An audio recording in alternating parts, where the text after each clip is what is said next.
دلوقتي الجزء الثاني من انواع الجبنه النستو. هو ده بقى اللي انا متشوق له. لافاشكري وبريسدون ودينا فارم. غالبا دول انضف 3 انواع. اللي ما اتفرجش على الفيديو اللي فات يخش يتفرج على الفيديو اللي فات يا جدعان، كان فيه 3 انواع جبن غير دول.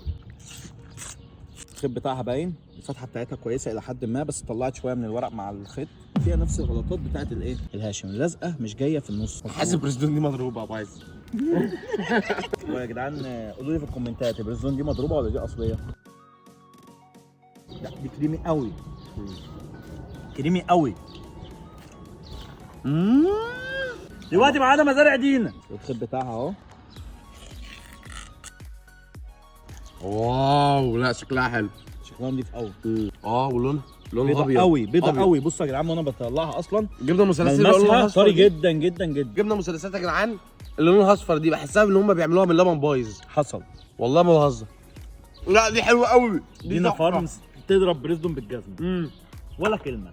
مع ان بريزون احلى حاجه في اي جبنه من اللي فاتوا. لو انت بتروح المدرسه قول لبابا وماما يجيبوا لك ايه؟ دينا فارم. اخر نوع معانا النهارده لافاشكري. قبل ما افتح العلبه عايز كله يضغط لايك سبسكرايب. لو اسم النبي غالي عليك حط لايك بايديك.